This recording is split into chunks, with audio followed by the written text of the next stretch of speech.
श्रोते हो नमस्कार. आजच्या कोरोना वृत्तविशेष या कार्यक्रमात आपलं मनपूर्वक स्वागत. आजच्या या कोरोना वृत्तविशेषमध्ये आपण ऐकणार आहात, राज्य सरकारच्या वतीनं राज्यात कोरोना निर्बंधांमध्ये शिथिलता आणण्यासोबतच पाश्चात्य देशांच्या पार्श्वभूमीवर राज्यात मास्क मुक्तीचा निर्णय घेतला जाऊ शकतो का, याविषयी करण्यात येत असलेली चाचपणी आणि जगात पूर्णपणे मास्कमुक्तीचा निर्णय घेतलेल्या देशांमधली कोरोना स्थिती आणि या देशांनी घेतलेल्या निर्णयाची व्यवहार्यता या अनुषंगानं करण्यात आलेली चर्चा.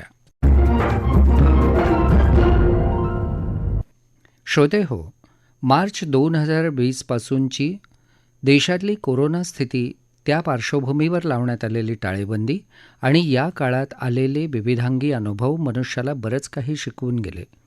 गेल्या 2 वर्षातल्या कोरोनाच्या तिन्ही लाटांदरम्यान कोरोनाच्या संसर्गासोबतच म्युकरमायकोसिस, डेल्टा प्लस आणि आत्ताचा ओमायक्रॉन यांच्या रूपानं मानवी जीवनात नवनवीन संकटं येत गेली. मात्र शासकीय पातळीवर राबवण्यात आलेल्या विविध उपाययोजना, कोरोना प्रतिबंधक लसीकरण मोहीम आणि त्याला नागरिकांचा मिळालेला प्रतिसाद यामुळं दिवसागणिक या कोरोना संकटावर अनेकदा नियंत्रण मिळवणं शक्य झाल्याचं दिसून आलं.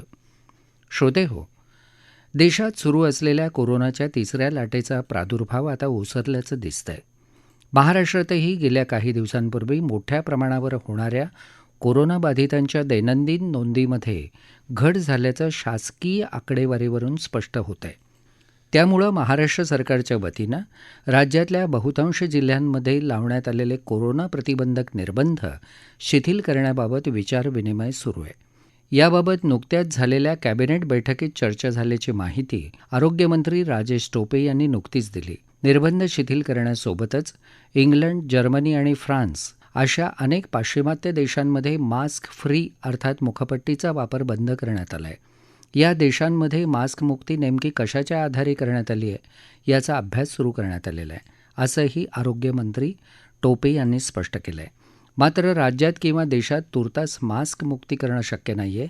तसं करणं शक्य आहे का, याबाबत केंद्र सरकार आणि राज्य सरकारच्या टास्क फोर्सला पत्र पाठवून विचारणा करण्यात येऊन त्यांचा त्याबाबत सल्लाही घेतला जाणार असल्याचं टोपे यांनी स्पष्ट केलं आहे. राज्यातल्या कोरोना प्रतिबंधक निर्बंधांच्या शिथिलतेबाबत आणि मास्क मुक्तीच्या शक्यतेविषयी आरोग्यमंत्री राजेश टोपे काय म्हणाले ते ऐकूया.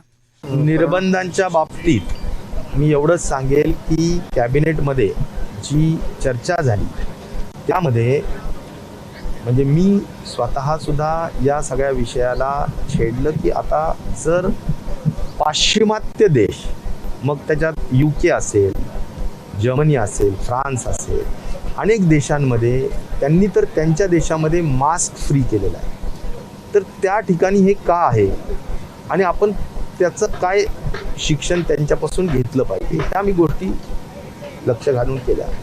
आणि त्याच्यानंतर हाही निर्णय झाला की आपण पत्र देऊन टास्क फोर्सला पण विचारायचं, केंद्राच्या आणि राज्याच्या, आणि त्यांच्याकडूनही सल्ला घ्यायचा की तिथे काय असं केलं की ज्याच्यामुळे ह्या सगळ्या गोष्टी केलेल्या आहेत. तर त्यातून एक नक्कीच निर्णय चर्चेतून झाला की आता निर्बंध वाढवण्याचं काहीही कारण नाही. जरी संख्या 6,000 सध्या आहे दररोज आणि ॲक्टिव्ह पेशंटची संख्या आता 96,000च्या दरम्यान आहे, म्हणजे लाखाच्या आता कमी आलेली. वीकली पॉझिटिव्हिटी रेट पण आता हळूहळू कमी होत चाललेला आहे, म्हणजे 5% दरम्यान आहे. आता मला एवढंच सांगायचं आहे की या सगळ्या पार्श्वभूमीवर निर्बंध वाढवण्याचा विषयच येऊ शकत नाही. जे काही होईल ते सगळ्या दर टप्प्याटप्प्याने निर्बंध आता कमीच केले जातील, हाच विश्वास माननीय मुख्यमंत्र्यांनी कॅबिनेटमध्ये मंत्रिमंडळाला सुद्धा या ठिकाणी दिलेला आहे. नाही, मी असं म्हणत नाही आहे की आज लगेच मास्क मुक्ती महाराष्ट्रामध्ये आणि देशामध्ये केली पाहिजे, असं अजिबात नाही. परंतु या मागचं UKच्या मागचं हे शास्त्र काय आहे, त्यांनी कशामुळे हे केलं, या सगळ्या बाबतीतली माहिती आपण संकलित करत आहोत.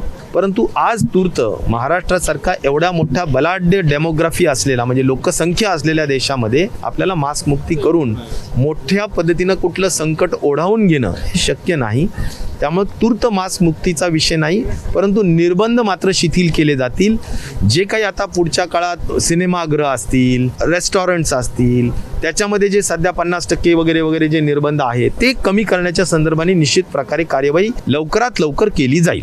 साधारण 2 वर्षांपूर्वी मानवी जीवनात शिरकाव झालेल्या कोरोनारूपी संकट काळात मनुष्याला विविध समस्यांचा सामना करावा लागला होता. कोरोनाची पहिली, दुसरी आणि आताच्या तिसऱ्या लाटेदरम्यानच्या कालावधीत मानवाला आलेले अनुभव न भूतो न भविष्यती असेच होते आणि आजही ते येत आहेत. जगाचा विचार केला तर कोरोनारूपी संकटाचा जगातल्या सर्वच देशांना सामना करावा लागलाय. मात्र लॉकडाऊन, कोरोना प्रतिबंधक निर्बंध आणि कोरोना प्रतिबंधात्मक लसीकरणासारख्या अनेक उपाययोजनांच्या यशस्वी अंमलबजावणीमुळे जगातल्या अनेक देशांनी कोरोनामुक्तीच्या दिशेनं पाऊल उचलल्याचं दिसून येत आहे. यामधलं एक पाऊल म्हणजे काही देशांनी घेतलेला पूर्णपणे मास्क मुक्तीचा निर्णय. मात्र आपल्या देशातल्या कोरोनाची सद्यस्थिती पाहता महाराष्ट्र राज्यात किंवा संपूर्ण देशात मास्क मुक्ती करणं आज शक्य नाही आहे. एकूणच ज्या देशात मास्क मुक्ती करण्यात आली आहे त्या देशात कोरोनाचा काय प्रभाव होता, ती कशाच्या आधारे करण्यात आली आहे, ही मास्क मुक्ती व्यवहार्य आहे का आणि हा निर्णय महाराष्ट्रासह संपूर्ण भारत देशात घेतला जाऊ शकतो का, याविषयी अधिक माहिती देत आहेत KEM रुग्णालयाचे माजी अधिष्ठाता डॉक्टर अविनाश सुपे. गेल्या काही दिवसांमध्ये म्हणजे जवळजवळ 2 वर्ष आपण सर्वजण मास्क वापरत आहोत आणि साधारणतः पूर्वीच्या काळी म्हणजे पॅन्डेमिक म्हणजे करोनाच्या आधीच्या वेळी कोणीही मास्क वापरला म्हणजे त्याला TB झाला आहे का किंवा दुसरा कुठला आजार झालाय का अशी एक संभावना असे आणि त्याच्यामुळे दुसऱ्यांना होऊ नये म्हणून तो मास्क घालत असे. परंतु करोना आल्यानंतर मात्र आपण सर्वांनी त्रिसूत्री पाळली म्हणजे प्रत्येकाने मास्क वापरावा, नंतर हात धुवावे आणि सोशल डिस्टन्सिंग म्हणजे 2 व्यक्तींमध्ये साधारणतः 2 मीटरचं अंतर ठेवावं. यामध्ये मास्क ज्यावेळी वापरला जातो त्यावेळी त्याची महत्वाची कारणं म्हणजे असतात की आपल्याला दुसऱ्यांपासून आजार होऊ नये. कारण करोना हा आजार हा श्वासोच्छवासापासून पसरला जातो, खोकल्यातून किंवा शिंकेतून पसरला जातो आणि त्याच्यामुळे ते जे काही विषाणू आहेत ते आपल्या शरीरात आपल्या नाकाच्या वाटे जाऊ नये आणि तोंडाच्या वाटे जाऊ नये श्वास घेताना. या कारणामुळे आपण आपलं नाक आणि तोंड हे मास्कनी कव्हर करतो. अशा पद्धतीने आपण आता गेले 2 वर्ष मास्क लावतो. परंतु काही देशांमध्ये ही मास्क वापरायचा नाही अशा प्रकारची एक चळवळ चालू झाली. साधारणतः तुम्ही पाहिलं की पहिल्या वर्षी मात्र सर्वांनी मास्क वापरले, पण आपल्या काही देशांमध्ये म्हणजे साधारणतः चायना, भूतान, स्वीडन, हंगेरी आणि न्यूझीलंड आणि इस्रायल यांनी साधारणतः गेल्या वर्षीच्या जूनमध्ये आणि साधारणतः मे आणि जूनमध्ये त्यांनी साधारणतः मास्क काढले. परंतु त्यांच्या असं लक्षात आलं की साधारणतः जून जुलैमध्ये 2021 मध्ये पुन्हा ज्यावेळी त्यांचे कोविडचे पेशंट्स वाढायला लागले त्यावेळी त्यांनी पुन्हा मास्क लावा अशा प्रकारची पुन्हा सूचना द्यायला लागल्या. आणि आता काय झालंय की पहिली वेव्ह झाली, दुसरी वेव्ह झाली, काही देशांमध्ये 3 ते 4 वेव्ह पण झालेल्या आहेत आणि आता तिसरी वेव्ह जी होती आपल्या भारतामध्ये आणि बाकीच्या ठिकाणी जी होती ती ओमिक्रॉनची वेव्ह. तर आपण एक असं लक्षात घेतलं पाहिजे की पहिल्या वेव्ह मध्ये आणि दुसऱ्या वेव्ह मध्ये जो आजार होता तो जास्त तीव्र स्वरूपाचा होता, घातक होता, त्यामुळे जास्त मृत्यू झाले. त्या मानाने ओमिक्रॉन हा जी शेवटची वेव्ह आहे त्याच्यामध्ये तो कमी घातक आहे आणि त्याच्यामुळे कमी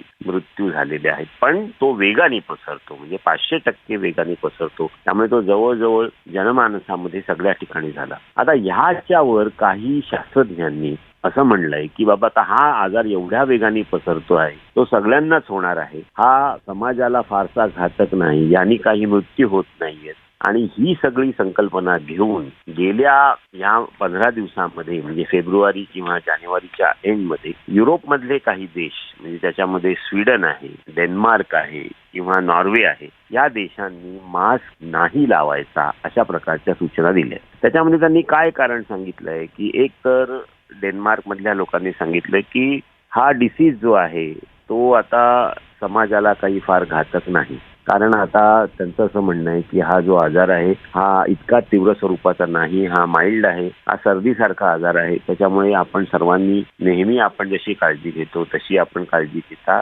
याच्यामध्ये मास्क लावायची आवश्यकता नाही.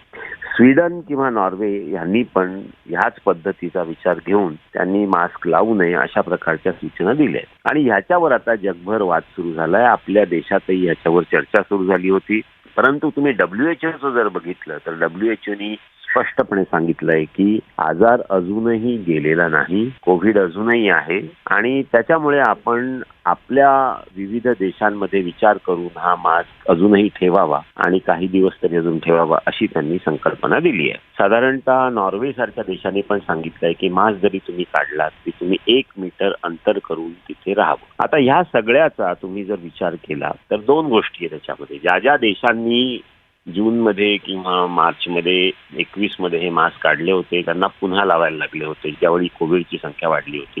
आता तिसऱ्या वेव्ह नंतर 2-3 गोष्टी झाल्या आहेत. एक तर बऱ्यापैकी व्हॅक्सिनेशन सगळीकडे झालेलं आहे. त्याच्यानंतर तुमच्या लक्षात आलंय की आजार हा कमी तीव्र आहे. परंतु आपल्या देशाचा विचार करता आपण हा मास्क काढायचा निर्णय घ्यावा का?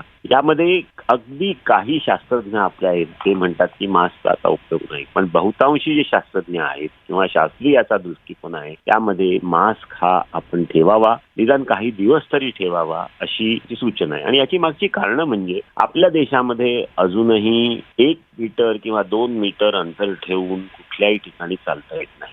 तुम्ही रेल्वे म्हणा, रेल्वे स्टेशन म्हणा, बस म्हणा किंवा तुम्ही गर्दीची ठिकाणं म्हणा, या ठिकाणी आपल्याला 2 मीटरपेक्षा कमी अंतर हे आम्ही ठेवावं लागतं कारण तेवढी गर्दीच असते तिथे. दुसरी गोष्ट म्हणजे आपल्याकडे अजूनही सर्वजण काळजी घेत नाही. त्याच्यामध्ये अजूनही टीबी सारखे आजार आहेत. त्याच व्यतिरिक्त कोविड सारखा आजार सुद्धा बरेच लोक पॉझिटिव्ह असूनही फिरत असतात. फिरणारे अर्धे लोक मास्कही वापरत नाहीत. तुम्ही जरी तरुण असलात आणि तुम्हाला जरी हा आजार होणार नाही तरी पण तुम्ही घरी नेऊन तुमच्या घरची जी वयस्कर मंडळी आहेत, बाधित मंडळी आहेत किंवा ज्यांना हायपरटेन्शन, डायबेटीस अशा प्रकारचे आजार आहेत त्यांना तुम्ही हा आजार घरी नेऊ शकता. आणि म्हणून मला वाटतं त्यांना जर झाला तर त्यांना मृत्यूचा धोका जास्त असतो. मृत्यू कमी करावेत असा जर असेल तर माझ्या मते आपण फिरावं, पण फिरताना आपण मास्क तरी वापरावा. अजून काही महिने तरी मला वाटतं मास्क वापरावा. युरोपियन देशात किंवा इतर देशांमधली परिस्थिती फार वेगळी असते. तिथल्या सुविधा, तिथल्या प्रकारचं वातावरण हे फार वेगळं असतं. आपल्या देशाचा विचार करता, आपली गर्दी लक्षात घेता मला वाटतं अजून काही दिवस तरी मास्क वापरणं आपण ही चांगली गोष्ट आहे. यामध्ये मग कुठला मास्क वापरावा? साधारणतः तुम्ही हॉस्पिटलमध्ये जाणार असाल, डॉक्टर असाल किंवा तुम्ही ज्या ठिकाणी फ्रंटलाईन वर्कर असाल तर N95 मास्क वापरावा. जर तुम्ही इतर ठिकाणी काम करत असाल तर निदान सर्जिकल मास्क वापरावा किंवा चांगले 7 पदरी कापडी मास्क असतात ते वापरावे. शक्य झाले तर 2 मास्क वापरावे कारण एका मास्कने बऱ्याच वेळा त्याचा परिणाम होत नाही. अशा प्रकारे रोज आपला मास्क 2 ते 3 दिवसानंतर व्यवस्थित धुवावा आणि तो अँटीबॅक्टेरियल असेल तर उत्तम. अशा प्रकारे जर आपण काळजी घेतली तर मला वाटतं आपण ह्या महामारीवर नक्कीच नियंत्रण आणू शकू. सो जरी आपण विविध बातम्या ऐकत असू, विविध ठिकाणी मास्क काढून टाका अशी मोहीम असेल तरी आपण थोडीशी अजूनही काळजी घेणं आवश्यक आहे. काही दिवस तरी अजून महामारीशी आपल्याला लढा द्यायचा आहे. जोपर्यंत ही महामारीचं रूपांतर हे छोट्या आजारात किंवा नेहमीच्या आजारात होत नाही, ज्याला अंतर्जन्य आजार म्हणतात, म्हणजे एंडेमिक आजार होत नाही आणि त्याचबरोबर तुमच्या इकडे त्याची घातकता कमी होत नाही तोपर्यंत आपण मास्क वापरणं आवश्यक आहे. श्रोते हो, कोरोनाच्या 3ही लाटांदरम्यान कोरोना संसर्गाचा प्रादुर्भाव अनेक वेळा कमी अधिक झाल्याचं आपल्याला दिसलंय. आताही गेल्या काही दिवसांपूर्वी बाधितांच्या नोंदीचा उंचावलेला आलेख पुन्हा खाली आलाय. मात्र असं असलं तरी बाधितांची नोंद होणं आजही सुरूच आहे. त्यामुळे नागरिकांनी आजही कोरोना प्रतिबंधात्मक नियमांचं पालन करणं अत्यंत आवश्यक आहे. लक्षात ठेवा, मुखपट्टीचा वापर, वारंवार स्वच्छ हात धुणं आणि सुरक्षित सामाजिक अंतर राखणं या त्रिसूत्रीचा अवलंब करणं ही काळाची गरज बनली आहे.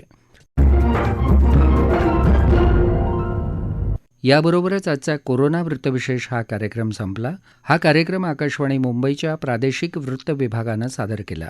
सादरकर्ते भावना गोखले, निर्मिती सहाय्य विवेक वानखडे, लेखन आणि समन्वय रवींद्र लोखंडे आणि चंद्रकांत शिरसाट, निवेदन उमेश घळसासी.